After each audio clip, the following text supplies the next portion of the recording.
Right.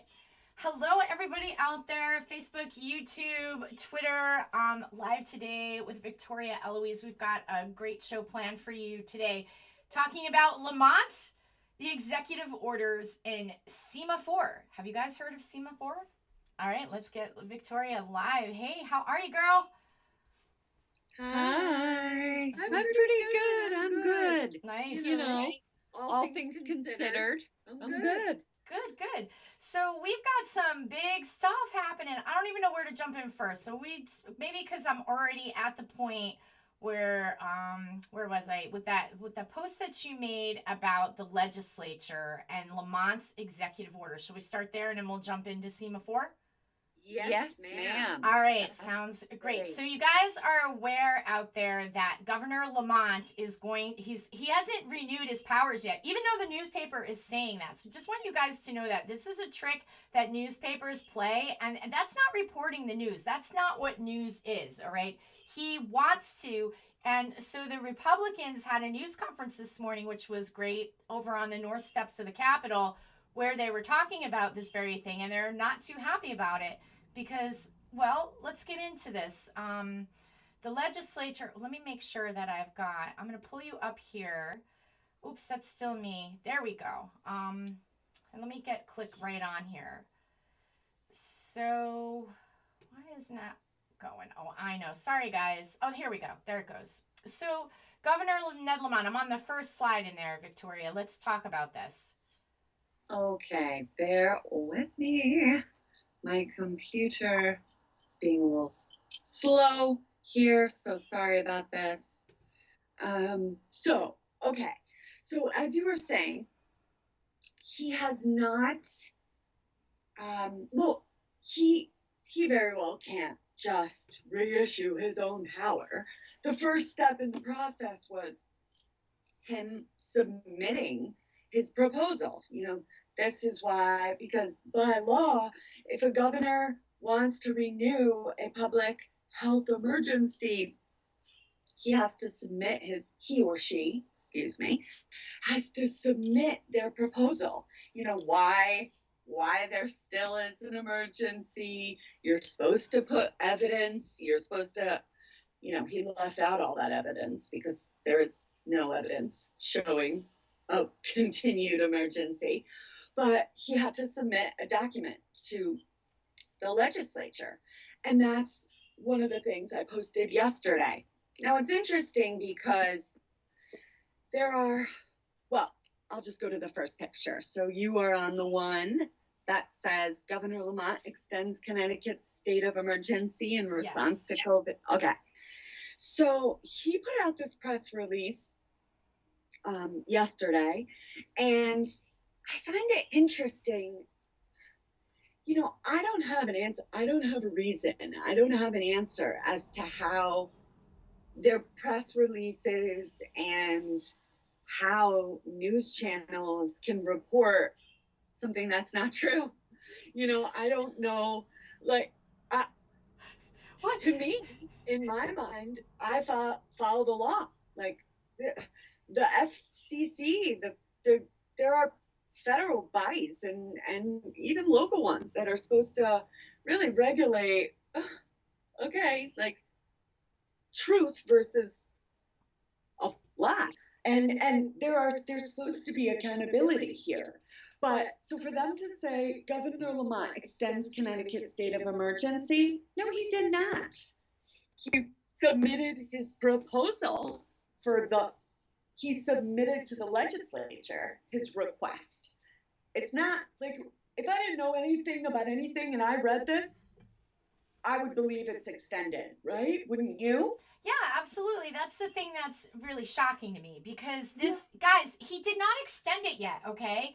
So just to say quickly to folks that I'm going to be up at the mansion tonight. So say hi. Hopefully you got my camera working. But there's going to be a protest tonight, and there's also going to be a rally at the Capitol building on the North Steps tomorrow. So your voice and your actions are very important. When you see the Republicans coming out and standing up and having a press conference today, which they did, And if you haven't seen that, I shared a watch party on my wall, so you can go check it out there. I think the news station was Fox that was broadcasting it. CTN was also there, so you could catch it there as well. When you see the Republican leadership standing up to truth to power, saying, hey, wait a minute, that's partially because you guys are reaching out to those legislators and letting them know your feelings. This isn't set in stone, and they do this to nullify the public. It's a tactic that they use, and they have the media in the palm of their hand. They're a small group of people that own the media. No one understands that fact. That is a very real thing, and that is what stifles the voice, and that is why they think they can get away with it. Sorry to go off on a tangent. No, it's like if someone is, if we have to tell the truth, right? If us regular people have to, put out, like if Facebook is coming and removing our posts, okay, and for all fake news, right? For fake news that it's false information. Yeah, why can the freaking government do it? What if us regular nothings, or not nothings, but like us regular people we can't have we can't have a corner of one page of a document cut out before Facebook is all over our shit. But a state government can put out information that's not entirely truthful. And then the media also promulgate information that's not entirely truthful. How is that? That's not fair. Yeah. And so when I read this, I was like, nah, you can't just, but we know the process. We know the legal process. Yeah, it's amazing. Most people don't. Yeah. And so when that came out, I was like, okay. And that having been on the news yet, I didn't think by the time I had shared that press, I'm so sorry, bear with me. My internet is being all types of slow here. Sorry about that. And then I ended up, I was clicking to you and they saw a shot of Senator Anwar getting a flu shot. We'll talk about that at another time, guys. Didn't mean to show that slide.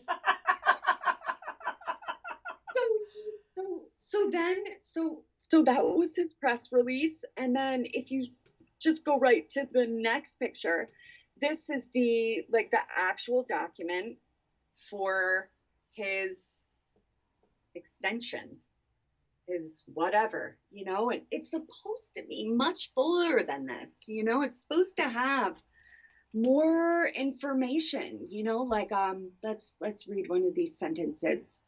For example, actually, if you go to the next picture where it's just it's like a full page. Oh, here, okay, yeah, I got a full page. Yeah, so it says, let's get a good sentence here. As a result, and for the same reasons, I declared those emergencies on March 10th, pursuant to sections 19A through 131A and 28-9 of the Connecticut General Statutes. I am renewing the existing public health emergency and civil preparedness emergencies throughout the state. Okay, this is so mind-boggling to me now, because there are two different laws that are pertinent to this renewal. There are separate laws governing a civil preparedness emergency versus a public health emergency. A public health emergency is the 19A-131A. That is specific to public health and well-being law. That's what it's called. Now, the 28-9, that's specific to civil preparedness emergency. This public health emergency they do talk about renewal in that law. If you go to that statute, which I've posted, it's a gajillion pages of law, but in there it does say the governor may renew public health, blah, blah, blah, blah, blah. But in a civil preparedness emergency, there is no renewal. 6 months is the end. So now, in his original declaration on March 10th, which I've also posted, he declared a civil preparedness emergency in conjunction with a public health emergency. In declaring a civil preparedness emergency, he subjected his authority and all his executive orders to civil preparedness emergency law, meaning everything gets governed by that civil preparedness emergency law, by SEC 28-9. And the 6-month maximum is very specific.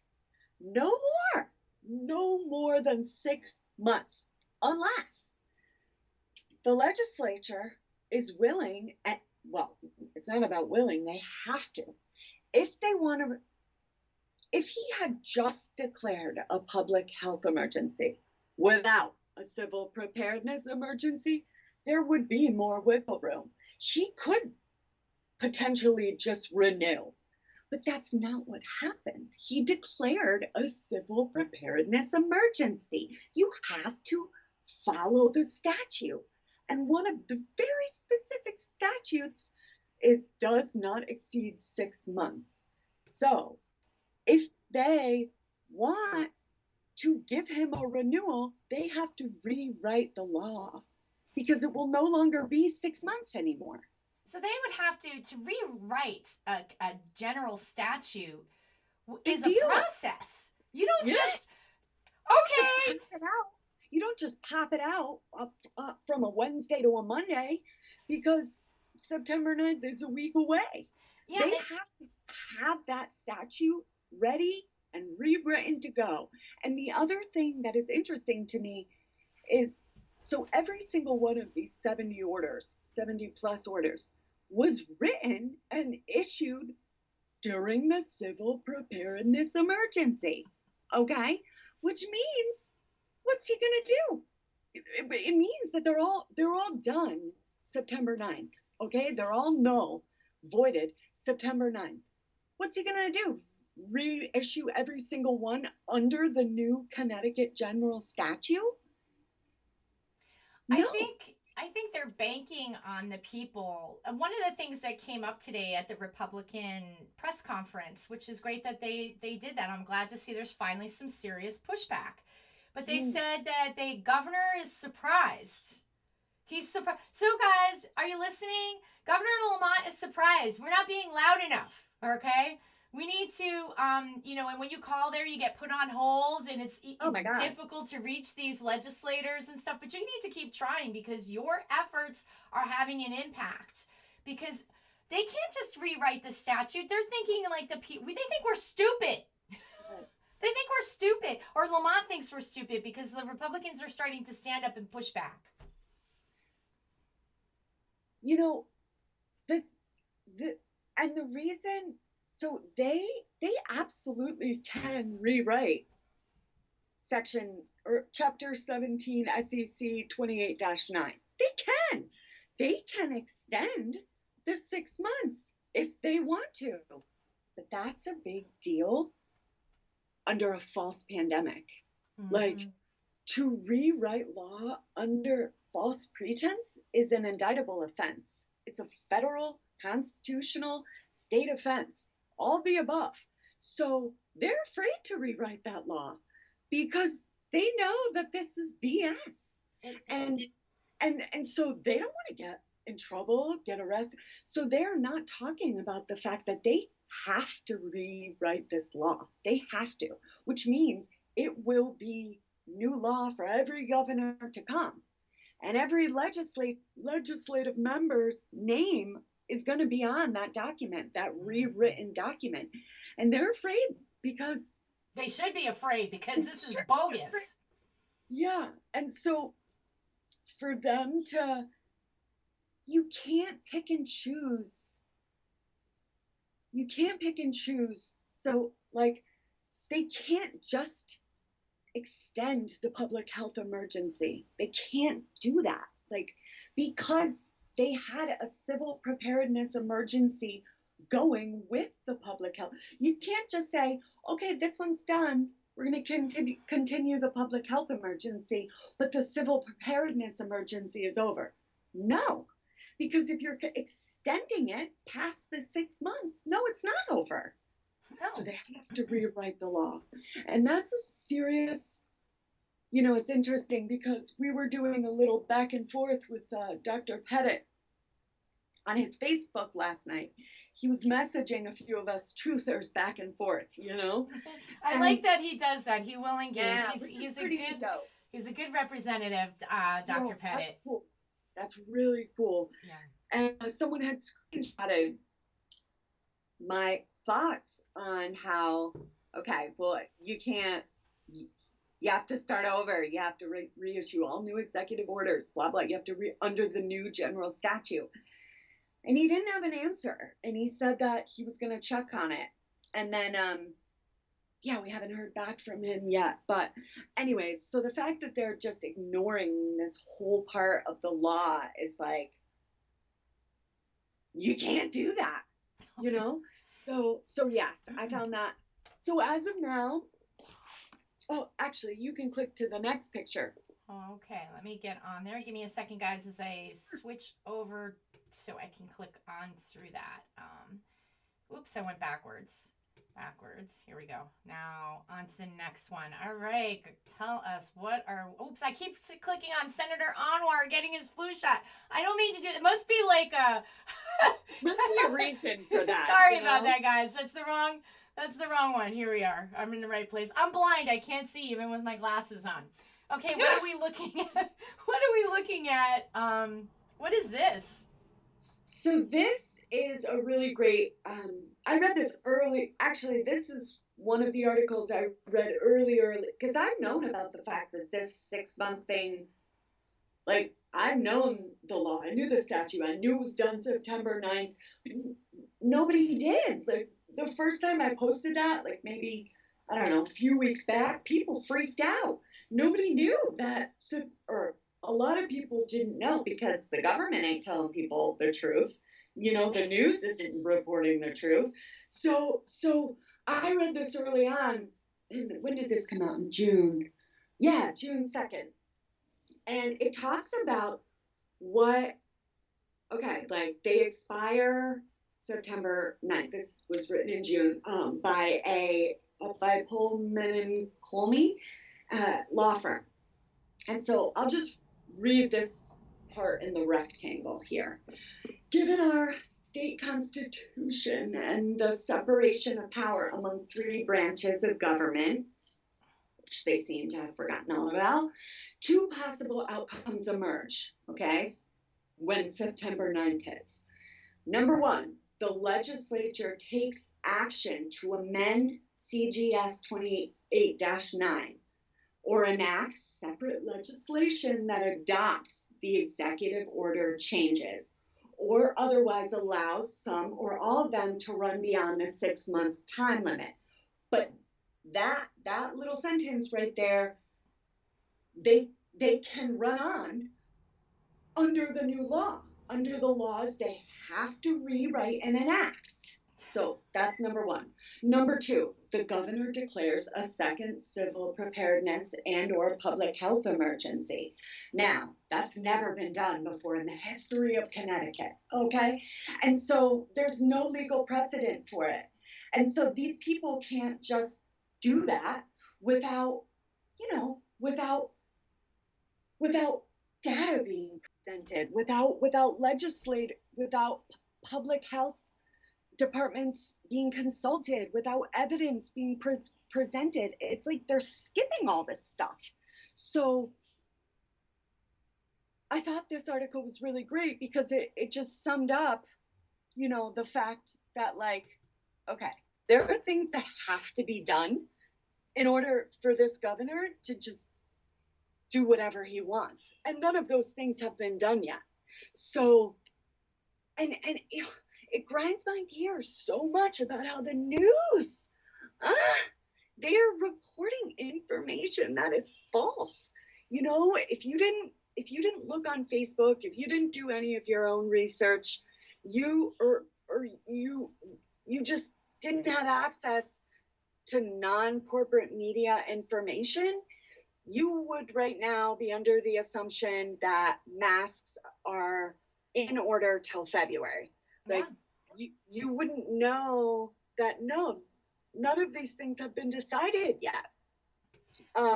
So yeah, I thought it was really, a lot of people don't know, like, okay, if he wants to do this, he has to rewrite the law. And this legislature doesn't want people to know that they have to do this because they don't want to do it. Because they're afraid. And they should be afraid because this is unprecedented what they're doing. And then the encroachment upon freedom and liberty. And you know what really upsets me? There are people out there that are like, oh, your freedom, you're so selfish, your liberty, you're so selfish. It's like, you know something? Do you understand history? Do you understand? Like, no. Do I want to see people sick? No. Do I want to see anyone dying? No, absolutely not. But wearing a mask doesn't change reality that masks don't work and stop viruses. That it's just this edict that has been issued by a governor without a public hearing. Let me just say this to folks out there. Do you understand what a public hearing is? A public hearing is when the public has a right to speak, where experts can come on from both sides, and each side gets to say their side and show their information to the legislative body, who then vote. The people are a part of this because you can testify and be a part of the process. It's not just the governor says, well, the science says we have to wear masks. The science, because when I look at the science says there's no statistical evidence that masks do anything at all, period. And they've been looking at masks for years. If masks worked, why didn't they ever use it for influenza, which kills plenty of people worldwide and in our state every year? And the news just goes on and reports these things like it's fact. You know, like people say, I love science. They haven't had a clue what anything and never even looked at a scientific study or thought anything beyond what the mainstream media is spitting at them from their boob tube on a regular. Sorry. You're so right. And the thing is, listen, if it was just masks, I might be a little more, but there are things happening. It's not just masks. No, it's awful. Masks are the fun topic. Everybody, you know, because you see them on your face. They're the most visible. But there are things like courts have been suspended. Like kids in juvie right now whose court dates were happening. Like say their case was about to be ruled on whether or not they could rejoin their families or whether or not they had to be tried in adult court. All those operations are suspended. Kids in juvie are sitting without their day in court. That's like, really awful. I never even would have thought of that. Thank you for bringing that up. Yes, and like not just kids though, like the people locked up. You know, they are not getting their day and they are not getting their fair. There are rights.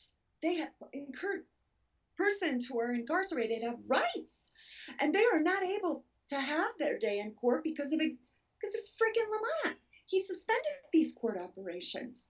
Well, why do you need to suspend court systems? Why do you need to suspend FOIA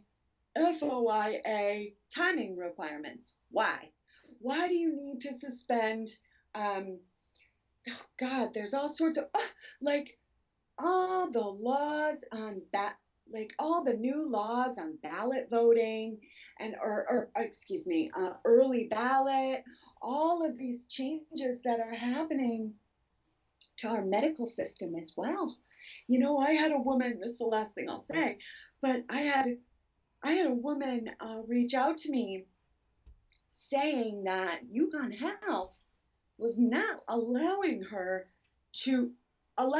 disabled husband to have her there in an appointment with her.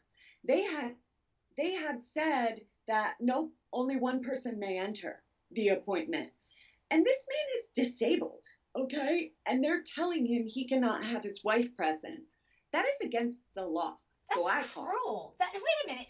This is to me when with all these draconian things. And let me just back up for 1 second to the FOIA, for the Freedom of Information Act. Why that is so important, guys, is because the Freedom of Information allows us to request from a court public servants' documents, their emails, their phone calls, videos, whatever it is that they've done in public when they're working. Okay, so freedom of information is extremely important for us to know what's going on. And I know that Representative Greg Fishbein had filed a freedom of information, or wanted to, or was going to. I'm not sure what happened with that. I'll have to ask him.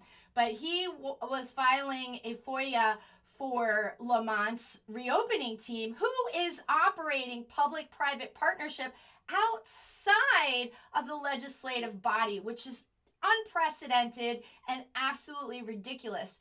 And then to tie it back into what's going on, like with your friend whose disabled husband.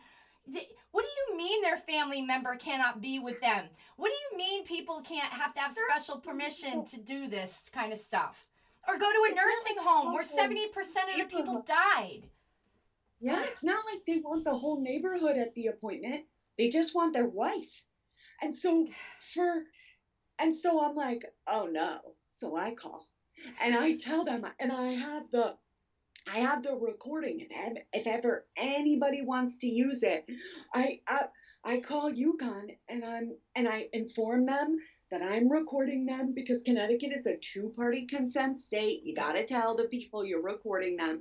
And I said, I have, recently been informed that UConn is denying disabled people their absolute right to have a trusted individual present. And she said exactly what I knew. Whoever told you that was incorrect. You are disabled people and person. She said everything into the call that I knew was already true. And I gave that call to the woman. And the woman played it at the appointment, and I had no trouble going in. That's awesome. And that's what you gotta do. So my point in all this is, there's a lot of people out there who are like, it's just a mask. If you're reading every single executive order like I am, and like people like you, RJ, it ain't just a mask. No. Money, medical systems, everything is being changed. The masks are the face topic, to put it bluntly. But there's so much more he's doing behind the scenes. And so yeah, that's my point. And so next picture. Wow, it's pretty wild, I gotta say.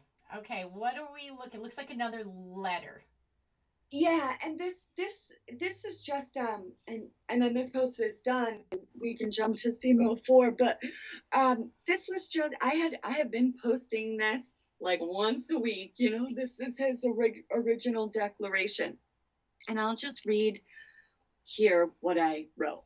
If Governor Lamont had declared a public health emergency only, there could be more wiggle room on authority renewal, but that is not the case. The governor declared a civil preparedness emergency in conjunction with a public health emergency.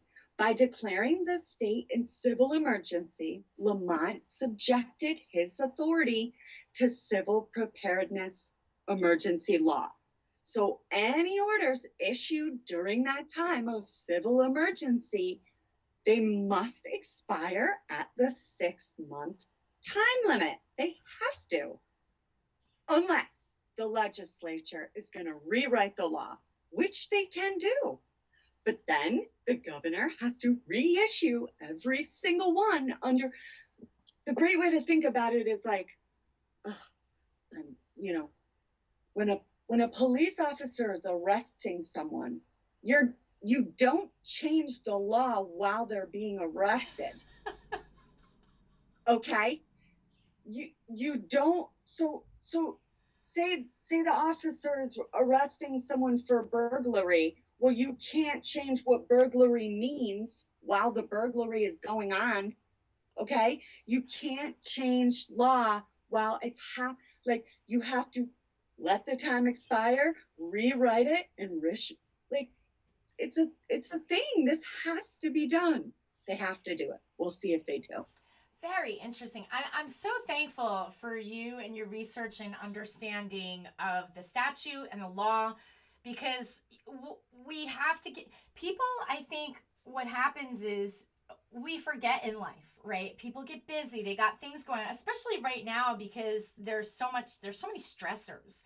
And my heart goes out to families that are looking at these other types of sanctions against us that could happen. Like, what if the school just is suddenly closed, or a child is tested? And this will segue us right into the SEMA4 topic to get into the testing.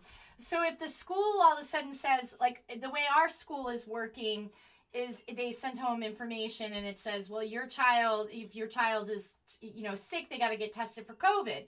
If they get tested for COVID, they can't come back to school unless they have like a negative test. And I know, and that the FDA has not approved a COVID test. And the reason why is that COVID-19, the novel virus, has not been isolated. What's isolated is RNA fragments of corona virus. Coronaviruses are like, we carry that, like we're every year get coronavirus. It's the common cold. Yeah. So COVID-19 has never been isolated. And the FDA, when you go on their website, because I'm doing a deep dive into the FDA, and you go on there and it's like a Wild West. Wild West. Of this crazy thing with this EUA, Emergency Usage Authorization. You have to sit there and look at it. And don't take my word for it. Go look for yourself. Emergency Usage Authorization. Sorry, I lost my train of thought for a second. But I'm just like, what the hell is this? What is this? So what if my child tests positive, right? Doesn't even have COVID.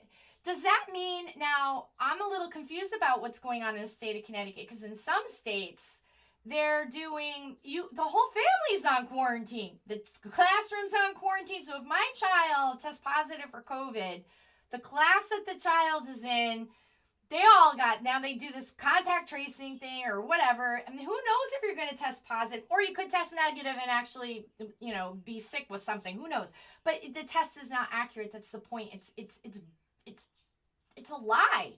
I mean, it's proven inaccurate. Like in Connecticut, we were talking the other day about, and this is in my post as well, and not just my post. I mean, this is like, there was a huge, like, even the FDA came out against the Thermo Fisher COVID tests, like in Connecticut. For the FDA to say your test is unsafe, the FDA is so corrupt and so unregulated. And for them to put out a statement saying the tests in Connecticut are false, like that, it's bad. So I mean, I've only been around for 33 years, so I have not seen the world for a long time, hundreds of years. But the level of blatant disregard for law, like, is mind-blowing. So it is mind-blowing. I just don't understand. I honestly don't understand. Like, what a bunch of, it's your job to regulate people. It's your job to regulate other politicians. And like, Matt Ritter came out and saying, well, we could just not vote. I know. I couldn't believe that he said that. Actually, I could. I can. I could put, and his mother, Matt Ritter's mother, is now on the Supreme Court. That is so twisted and corrupted. It's not even funny. And was it you that was saying this, or was somebody else said it? And I can't remember who said it, but something about the Ritter family being a part of, like, the Hartford political scene for a couple hundred years. I mean, I did a post about the Ritters, or it wasn't, I mean, yeah, I would say it was almost completely about the Ritters. There was, but yeah, they've been around a long. They're a political dynasty in this state. Yeah. You know, he's uncontested. He's gonna be House Speaker in November. Absolutely, It's so uncontested. nauseating. And His nobody is running father, against him. his father was House Speaker in the '90s, and now his mother is Supreme Court Justice.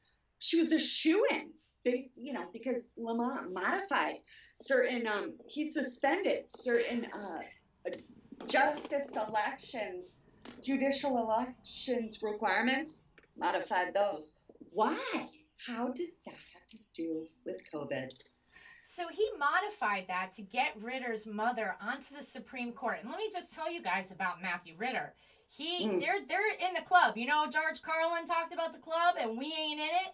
Well, they're in a club. The Lamonts are in it. Annie Huntress and Edward Minor Lamont, who is a descendant of the J.P. Morgan and Chase Thomas Lamont, and Matthew Ritter, who what these guys want to do, it's like pure fascism. I'm not making it up either. It's pure fascism. And we have got to stand up to this obnoxiousness. So and it's more than obnoxious. This is the wrong word. We have got to stand up against this tyranny. So you said that Matt Ritter is running unopposed? Oh yeah, uncontested. See, what is wrong? Here's how I'm going to call out Republicans in Connecticut. Why on earth would you ever allow this for any races to run uncontested? You mean to tell me, of all the people in the state of Connecticut, Republicans, you can't find somebody to run the races in uncontested areas? What's that guy's name who's the head of the Republican Party? J.R. something? J.R. Romano? Isn't that it? J.R. Romano, yeah. What the heck are you doing? You are not doing your job if these seats are going uncontested. Senator Anwar is going uncontested. Matt Ritter is going uncontested. I want to know what the Republican Party is going to do to rectify this. You have 2 years' notice. We are watching. Look, let's run a third party if you're not going to do your darn job. Because that seat Ritter should be opposed. He is not good for Connecticut. So we get stuck with 2 more years of him. He's got plans and mandatory flu shots because his company, Shipman and Goodman, who, by the way, got $2 million from the small business grant. $2 million for a small business for Shipman and Goodman, who is a national powerhouse. And that Matt Ritter is a partner in. His father he's a lobby. He works for a lobbying firm. And his father is also, the last article, I'm quite sure about this. He's like one of the head board members at UConn. Like his father is all over Connecticut. And it's, so these are monopolies. Yeah. And in my personal, well-researched opinion, why isn't the legislature stepping up? Because they're all involved. Yeah, I agree with you. I think maybe 5%, if that, are not. The rest of them are all getting a cut. Yeah. And they're, and that's, it's not like this in other states. It's like this in Pennsylvania, Florida, New York, New Jersey, and Maine is on its way. But really, Connecticut is like the Gambino of governments. The Gambino. You hear that, guys? Connecticut is the Gambino of governments. We here in Connecticut, we are in the belly of the beast, guys, and it is up to us because we are bigger and stronger than the beast will ever be if people could get up and start to do something. Think about running. Call that J.R. Romano and tell him that he's not doing his job, that the Republican Party needs an overhaul. We need to back a really strong third party. This is what I'm thinking because these guys aren't doing their job. They need to start to get up off their butt and they need to start to represent the people because you know what? We are governed when we give consent to be governed. I do not consent to this. This is not the way that we are supposed to be governed. We are governed by consent and they are robbing us blind, enslaving us, and stealing away our liberties and our rights right as we speak. We need to vote them out of office and we need to rise up and think about running. think about running in your local seats. We have to take over. We have to come in through the ground up. We have to come in, and we have to, if you live in a district, you live in Hartford, think about running. Call that J.R. Romano. We should ring his phone till it rings off the hook. What are you doing? You're not doing your job. There should be not one seat in the state of Connecticut that is going uncontested. That is disgusting and abysmal abomination, quite honestly. Unbelievable that Matthew Ritter is just going to be ordained House Speaker in January. That unbelievable. That's disgusting. That is absolutely egregious. That is terrible. The Republicans, you're not doing your job allowing this to happen. I'm so angry about this. It makes my head spin because this is why we're in this situation. Let's get into SEMA4 so I can get even more angry and lose my freaking marbles here. What post am I looking for the SEMA4 stuff? It is, so it's 3 down from the one we were just August on. 31st with BlackRock Innovations. It says deal date. Deal date, yeah. And then I see my favorite company, not my favorite company, but we talk about BlackRock quite a bit. So let's get into this. I'm going to pull this up. Hold on, guys. So we're going to be, and then Josh, it's like, we know all these guys. You almost get a warm and fuzzy feeling. No, I'm kidding. How can this stuff be allowed? How can the Department of Administrative Services be the vice president of Thermo Fisher, the vice president of digital systems, okay? He has a shitload of fine stock in Thermo Fisher, okay? Thermo Fisher is doing COVID tests in Connecticut. Do you hear that, guys? How is that not a problem?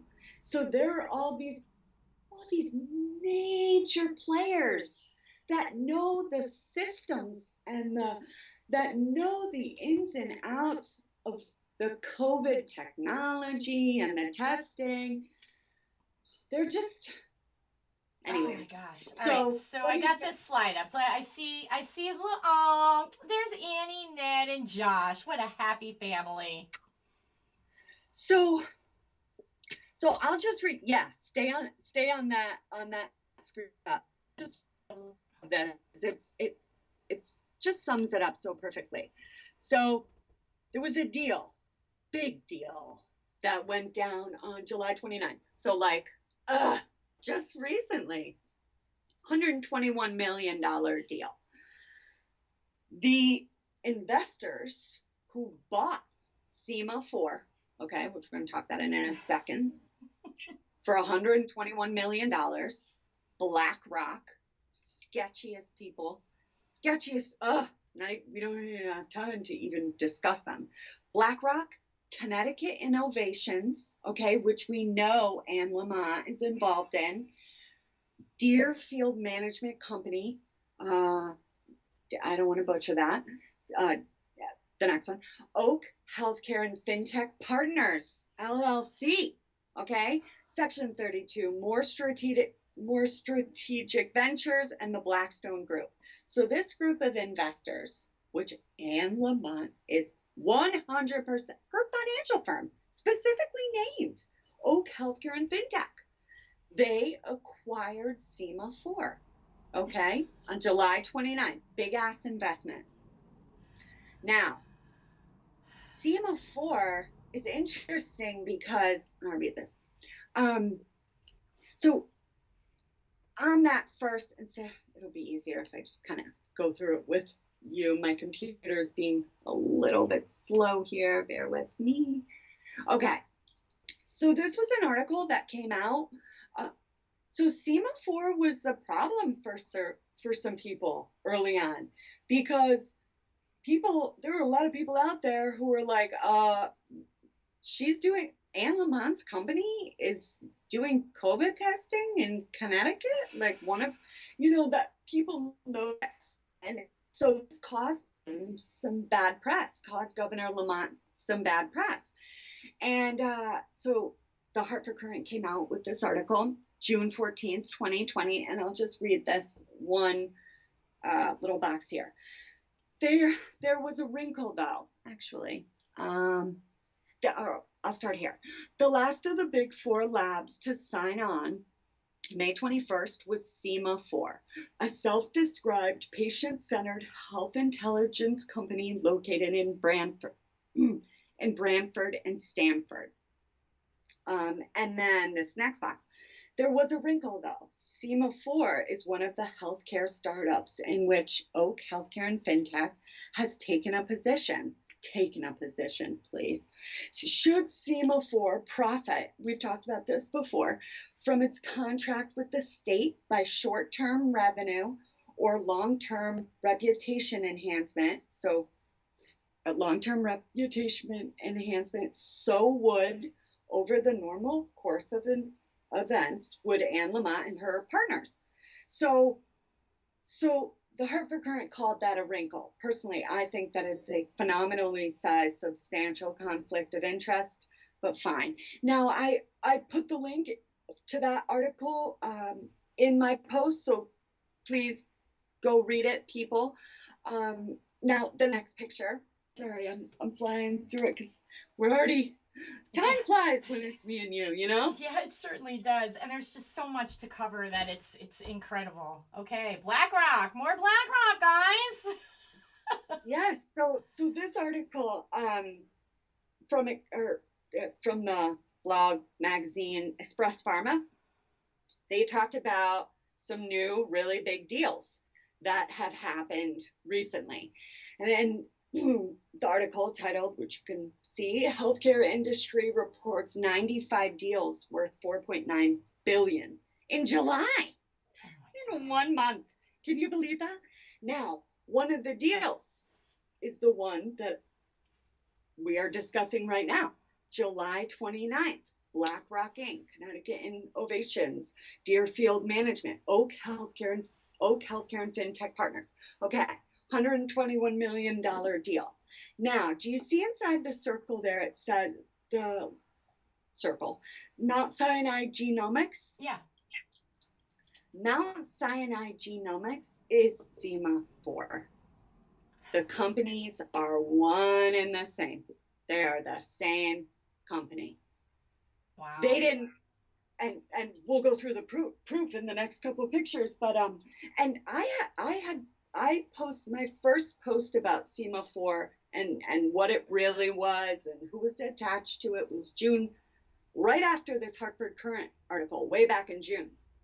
But when I saw they were still doing deals, one of the things that was in the article was Anne Lamont and the governor promised they would not take any profits from whatever SEMA4 made. Whatever money SEMA4, whatever the company profited, they would not be involved in. Josh Gabal helped them draft an ethics plan of how they would maintain that, of how they would avoid any profits in the future. I find that interesting. How they would avoid any profits in the future. Yeah, right. They And promised. If that really was true, they should have avoided this deal altogether. They shouldn't have just bought SEMA4. What? The Oak Healthcare and FinTech, if they were really worried about illicit profits, they should have been 5,000 miles away from this deal. But they didn't. They jumped on top of it. Next picture. Oh my gosh, this is maddening. Oh boy, here we go. What are we looking at here? So this is a screenshot. Every year, under public acts sections in various bills that the state of Connecticut puts out, they put out different. There isn't just one budget for the state. Every single department does its own, the Department of Economic and Community Development, the Department of Social Services, the Department of Transportation. They all have little things that they do and budget for. And the state still has to account for all those monies. And so this is a screenshot of Public Act 270, I believe it was. And it came out, I don't have the date on here, but I'm almost 1,000% sure. It was April 13th, 2018. And this was the plan for the money that was going to be loaned out to XYZ company through the Department of Economic and Community Development. So they listed, I don't know what it was, maybe 25 companies, the amount of money they needed, what they needed it for. And so you can see on the right here in this square where it says these funds are requested to provide a loan to Mount Sinai Genomics Inc., DBA. DBA is doing business as SEMA4. Okay. To assist with expansion of its laboratory in Brantford and for its relocation of headquarters, blah, blah, blah, blah. So the total estimated cost, $25 million. Wow. Now, so this is what these guys do. They will use, so there could be a company with 9 different names that they will, for whatever reason, like this is a perfect example. She didn't want people knowing she was buying. She wanted at least the least amount of public knowledge attached to the fact that Mount Sinai Genomics is SEMA4. So they didn't do that deal. Like they should have put the deal under the name SEMA4. Legally, they didn't have to because Mount Sinai Genomics is also a registered DBA for that company. So because people knew the name, people don't know the name Mount Sinai Genomics. They know SEMA4. So they freaking use Mount Sinai Genomics name instead of SEMA4 to keep it hidden. So they could hide the profit that they're obviously going to make. And let's just, to let you guys know, that SEMA4 has tests. They're doing testing in Connecticut, and they're bad tests. Oh my God. They're bad tests. There are 4, it may be more now, but there were 4 major labs doing COVID testing. Jackson Laboratory, Yale, I forget the third one, and SEMA4. I think, would it be Quest? Would Quest have been in that too? Yes, it was Quest. And so she's not playing a little role, especially now that she just bought the company. Okay? So Annie Lamont, they with her Oak Healthcare FinTech, which is healthcare financial technology, a technocrat. And this is Annie Huntress Lamont, guys. This is your governor's wife. The conflicts of interest are profound, and we need to hold their feet to fire. We need to get these types of people out of office and out of our hair. They're like, go live and do your business and you know, get out of government because you're a terrible servant to the public. You're a servant to the public. We're not your servant. You're our servant. They work for us. These guys are philandering is a nice term. I would like to say something else, but I'll bite my tongue. This infuriates me that she's sneaking Annie Huntress Lamont, Edward Minor Lamont, and they operate in secretive. They shut our state down, and he's trying to wheel in these powers of kingdom for another freaking 6 months or 5 months. I think he cut it down by 5 months. I thought that was kind of interesting. Whatever. So what's the next picture here? Next picture is a little more proof. Oh boy. Let me get on it. Go ahead. Tell us what this is. Oh boy. So here you go. And this on the left here is another screenshot of what we just looked at. Now, do you see on the bottom here? This is a Concord screenshot. This SEMA4 is not technically a registered business in Connecticut. Mount Sinai Genomics is. And it's a foreign Delaware stock entity. Of course. Of course it is. Now this thing on this screenshot on the right here, you see how it says Mount, this is a Federal Securities and Exchange Commission document. The one that says Mount Sinai Genomics on the top. You see right below it, SEMA4. Okay? You see the big size 60 font at the top there where it says Mount Sinai Genomics? Mm-hmm. Yeah. And then right below it, it said SEMA4. Yeah.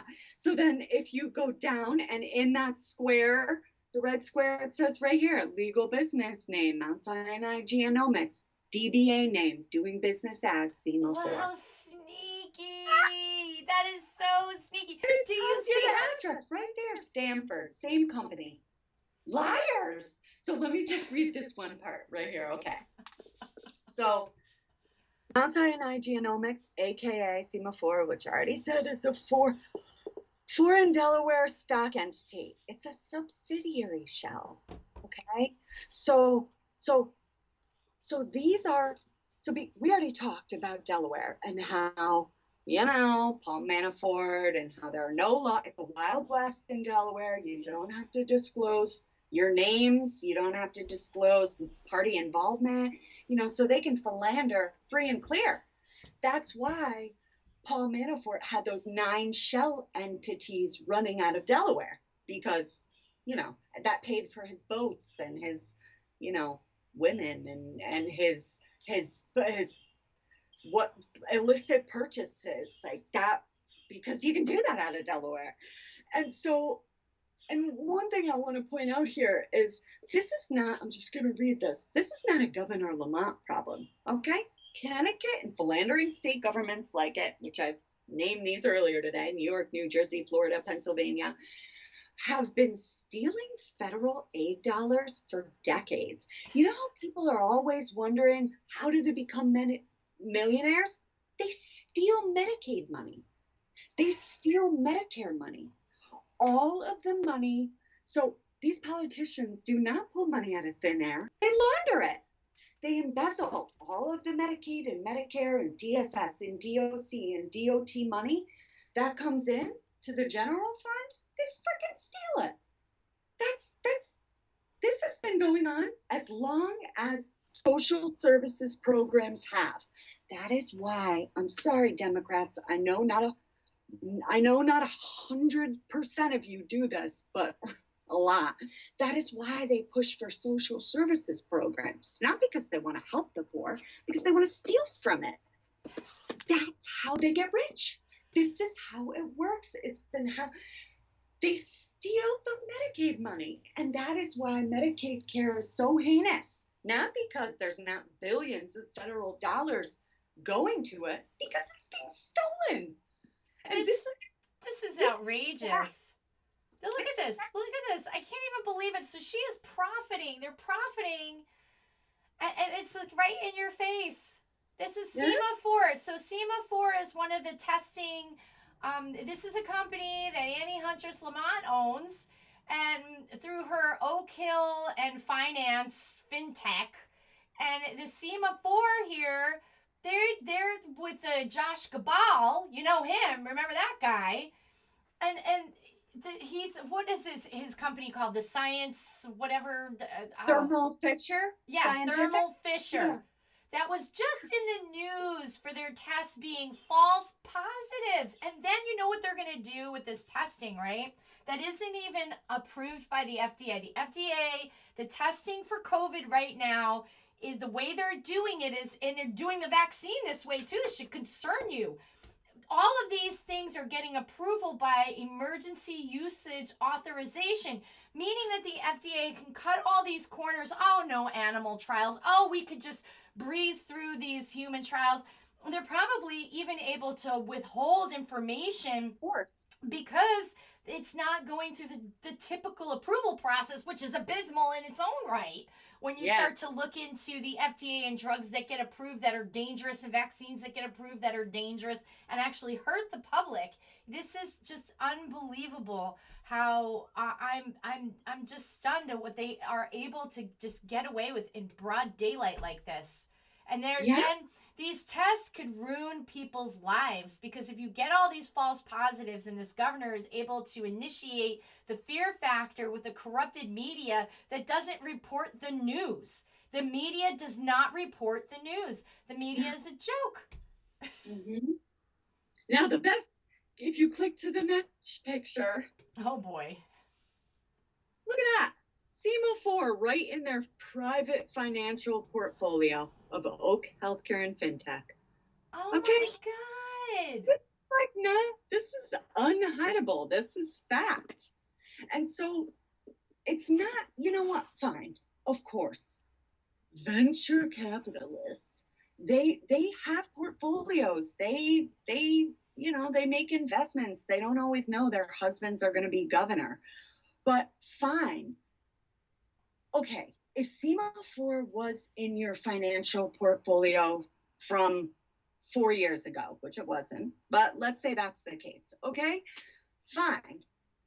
You can't do anything about the past. Let the past be the past. Why are you buying the company 1 month ago?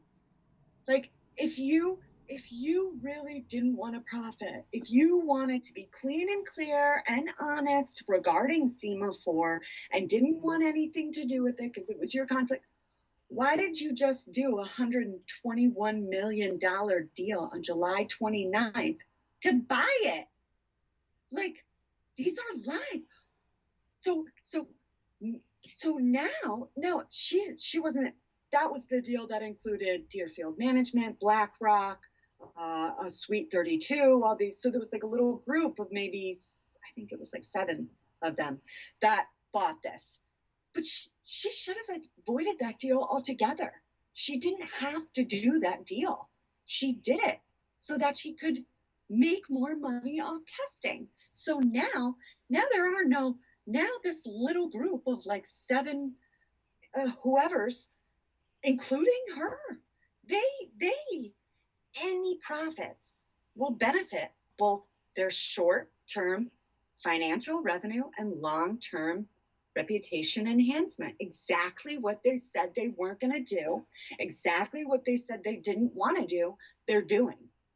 This is outrageous. This is criminal. This is like totally criminal. So Annie Lamont owns this company, the SEMA4. They own she's a major investor. Okay, major investors.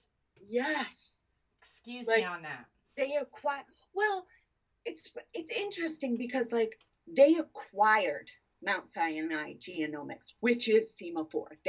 So it belongs to them. It does. Like so it's not just her company, but it belongs to them. Like it is this little group of people, this little group of investors, which is Anne Lamont and Oak Healthcare and FinTech, as you saw right on her freaking website. It belongs to them now. They didn't have to do that. They could have avoided the deal altogether, but instead they went $121 million in, 121% in, you know? And now, which was a great, when you come from a business perspective, it's a great deal because now you've got, so in the state of Hawaii, they have closed a road down. I'm going to talk about this because I'm going to connect the dots here with this testing. So in the state of Hawaii, they closed down this, the state of Hawaii is ahead of us in this second wave. If you look to Hawaii and even to Australia, Australia is a very extreme version of what they'd like to bring to the United States, okay? This is definitely a global battle with many of these players. It's a global thing.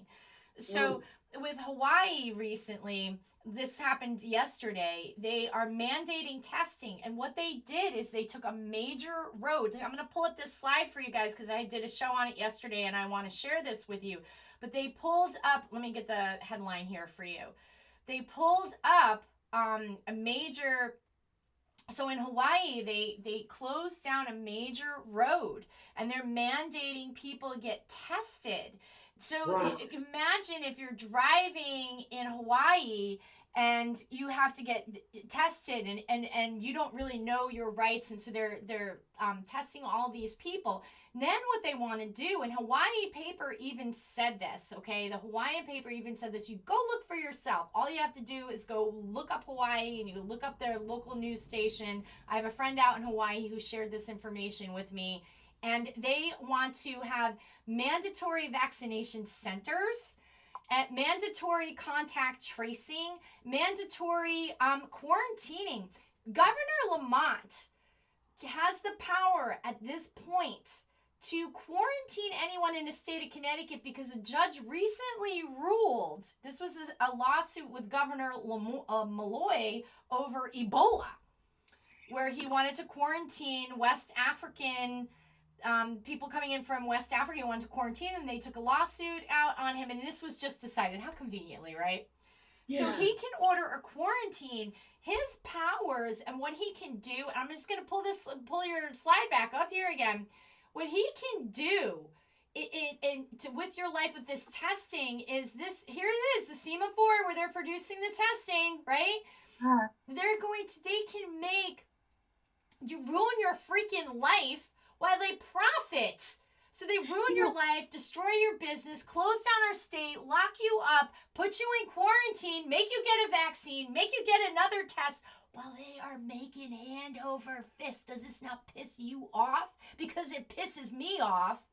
Unbelievable. Yeah. And it's like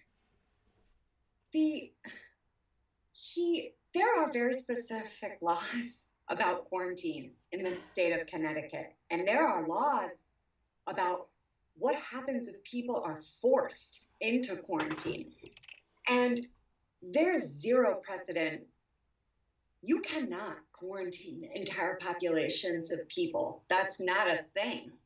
And anyone you do quarantine, or any small group of people that you do quarantine, like the 14 individuals from the Ebola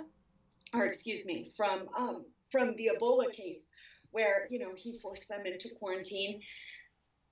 Any person who is forced into quarantine has to be informed in writing of all the reasons, has to be afforded their rights. They have to be shown their rights, told their rights about how to appeal it. They have to have, they're supposed to get within 30 days a court date to appeal. Lamont suspended all those. So people cannot appeal quarantine orders right now. He suspended all those in all those laws in his executive orders. So there are very specific rules about who can be quarantined and how the process has to go. And none of that is happening because he suspended all these laws. And with courts closed, so nobody can. He suspended all these court systems and laws, not because he cared about COVID transmission, because he didn't want people to be like, hey, what you're doing is illegal. Can't do it. I have to have my day in court. So that's some tyranny shit. Yeah, this is total tyranny. I mean, this is absolutely unacceptable. I am not, I am so beyond myself upset. Like, we just cannot just let this slide, let this go by. I don't know how I can express the importance of the people rising up, because really we have the power. When you recognize the fact that we have the power, that these are public servants, we are not their servants. We are not serfs. I don't want to live in a communist country. I don't care if there are people out there, they want to be communists. We don't live in a communist country. Behind closed doors. Do your thing. Do whatever you want. But let everybody, don't freaking try and rule. No. You can't tell us what to do. If you want to lock yourself up in your house, wrap yourself in saran wrap, if you want to give your rights away, I don't know, go live your life with a dictator in your own private house, okay? But here, we, the people in this, this republic in the state of Connecticut, we have inalienable rights. We have law for a reason. Law is what separates us from barbarians and tyrants. And let's just pull this up again. This is outrageous. They are profiting. There's her name. Annie Lamont, SEMA4. These people are doing the COVID freaking testing. So they are testing false freaking positives. These tests are bogus. They're operating under an emergency usage authorization, emergency usage authorization from the FDA. It's completely, absolutely crazy. Crazy, and they're profiting off of us as they And are. look at this. Look at the. Oh, just wait. Go to the next picture. Oh boy. What Look do we at got here? Uh-oh, Victoria. What do we got here? SEMA4. So you know how I told you they play it's the open checkbook? Oh my So, you know, God! That's a lot of money! Yeah, they use all different, like SEMA4 Genomics is SEMA4, and it is Mount Sinai Genomics. They just play with the names. It's one of the kind of pretty legal way to throw off, to avoid detection. So we have given, now the first payment to SEMA4 was that loan in April 2018, where we looked at that Public Act loan. That one was for 4.5 million. Now, so that was the first payment in April 2018. The next payment was March 28th, 2020. So between March 28th, 2020 and now, we've given SEMA4 over $9 million. So so it's just crazy. So like, wait, so not only are they giving us a bad test, not only can this test enable the governor to shut our state down, and not only that, but your tax dollars are also paying, so they can have free testing. Do you know how? So she just did this $121 million deal. Well, SEMA4 is taking our FEMA COVID-19 package for laboratory testings and supplies right on Open Checkbook. You can see this. They are a COVID vendor. They are registered with the feds. They are receiving our federal FEMA package. They've received $9 million from it for COVID testing. You bet your ass that money, at least a lot of it, went into that $121 million deal. That's our money going to a private financial firm, going to Lamont. That's bullshit. They should not be able to make multi-million-dollar deals with federal COVID aid. Come on.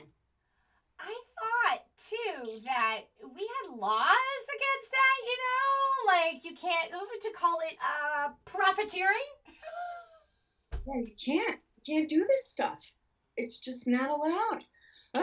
We're almost done here. We have like two more pictures. Three more pictures. I'll switch it over next. All right, I got this up here. You go ahead. What is this? So on the left, you're on the one with the red arrows. Yes. So the one on the left is just another screenshot of the one we've been talking about the $121 million SEMA4 deal. Mm-hmm. So one of these investors, along with Anne Lamont, was Deerfield Management Company. And so on the right here is a Securities and Exchange Commission document. And I'm mentioning this, which I'm mentioning DUSA Pharmaceuticals because we'll see why in the next picture. But DUSA Pharmaceuticals is obviously a big pharmaceutical company.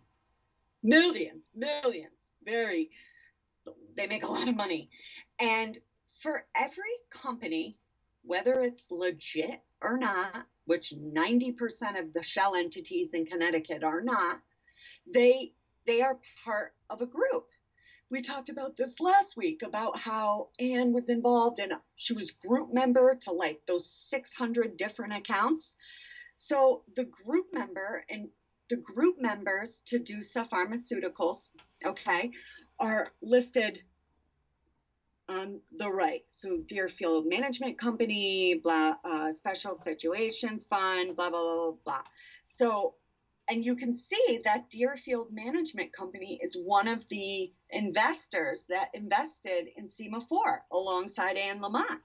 Now, why does this matter? Because, go to the next picture. Sorry. That's okay. All right. Now, DUSA Pharmaceuticals to pay U.S. $20.75 million to settle False Claims Act allegation. False Claims Act meaning they're overbilling, they're doing kickbacks, they're doing all sorts of illegal things. Now, this SEC document on the right here is the first. So let me back up. So the deal that just happened with SEMA4 involved, we talked about who it involved. Deerfield Management Company is one of those people. So Anne Lamont and Oak Healthcare and FinTech have a close relationship with Deerfield Management Company. They wouldn't be doing multi-million-dollar deals if they weren't heavily involved with each other's financial portfolio. One of the group members, one of the owners of DUSA Pharmaceuticals is Deerfield Management Company, okay? And so these people, they are doing, now the reason this document is from 2013 is because a lot of pharmaceutical companies will apply for what's called the CT order, a confidential treatment order. So anytime a security gets written, anytime there's a sale, a stock purchase, anything, it's now confidential. If the SEC grants you that status, you don't have to identify yourself, you don't have to identify the parties involved, and DUSA was granted CT status, so they don't have to. The last time any of these group members were mentioned was 2013. So that was the last viewable record of Deerfield Management's involvement in DUSA. And I put in the comments, which you don't have to go to, but I talk about I show the difference. I show what it looks like to be part of a confidential treatment order. So I added this 2013 one, not because I was trying to hide something newer, but just because this was the last one that showed all the names.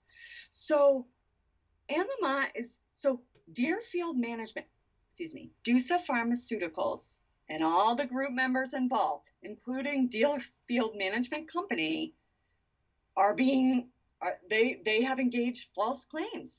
They are being sued by the feds, okay, for their False Claims Act violations. And these are the people Anne Lamont just did that SEMA4 deal with. Wow. Like, that's bananas. And so these players, it's not just what they're doing illegally, it's you are the company you keep.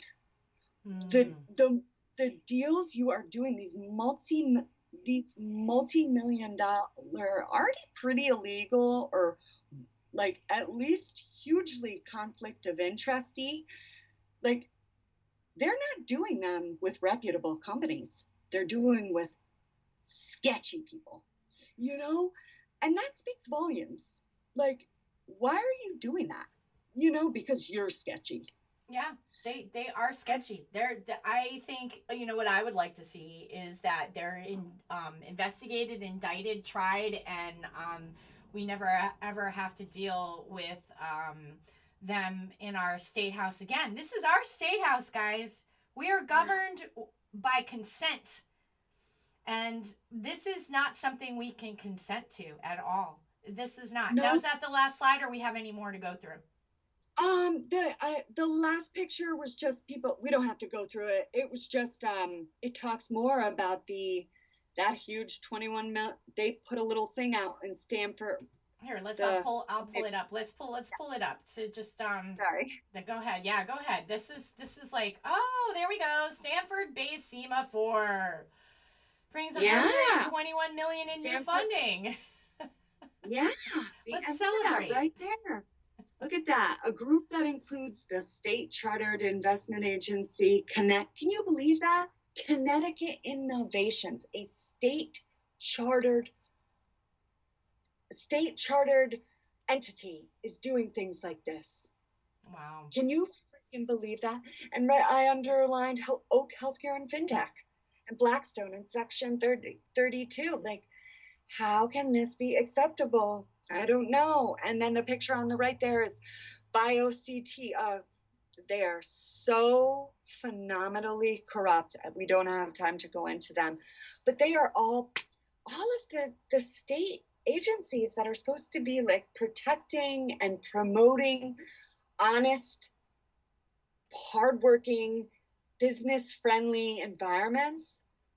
They're freaking promoting philandering, and it's not cool. And so and I'll just say this last thing, we are not still closed because Governor Lamont cares about COVID. He doesn't give a shit about sick people. He didn't care about the elderly. He didn't care about kids. He doesn't care about any He of that. doesn't care. You know what? They don't care. They don't care about you. They don't care about me. They don't care about our children. They care about money. They care about money. They care about their own pocket and their filthy rich friends. And don't sit home and say there's nothing you can do. Get up off your ass and start fighting. Because just think about this. In 1776, right? Before then, let's go back to 1770, right? And just imagine being here in this country and being ruled by the British. And the British were the super strong army and had all of the everything against us. And people rose. They rose and they fought. That's why around the world, in Germany, when millions of people were just protesting, I saw many American flags. In Hong Kong, when people were protesting, I saw many American flags, okay? In England, they were just protesting the lockdowns. This is what was happening. Not Hong Kong. Hong Kong was something different. But in Germany and England, they were protesting the lockdowns and masks and all that. Our flag was flying by a lot of people, and we take for granted here and now there's this narrative that our country is garbage and founded on racism. We may not be perfect, and we definitely have some dark history, as any country does anywhere where human beings and bad things have been done. But we are far beyond the point of slavery, to the point where we had the civil rights movement. We've had,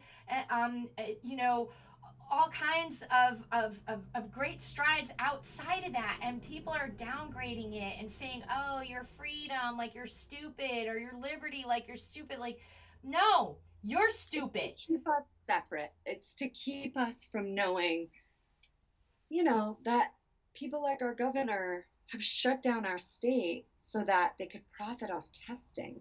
Like, as soon as the state opens back up, testing is no longer a forefront.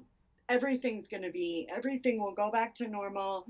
And testing won't be, as soon as the emergency is over in Connecticut, they're not getting more federal money for testing.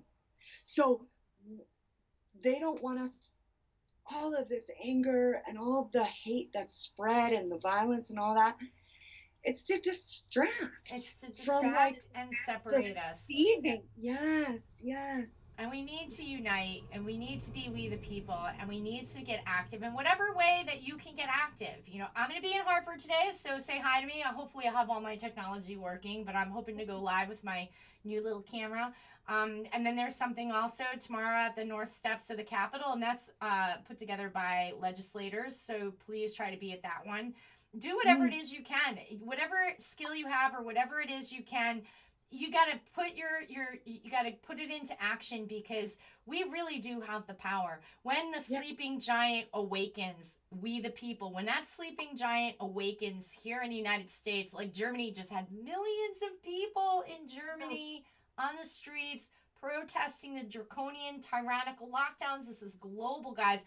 And if you think the Lamonts aren't global, you are wrong. Her fingers are in all kinds of pies. She got money. We only see in what we could see. But this is like a club that we're not in. That's the point I'm trying to make. And it's not. It has no borders.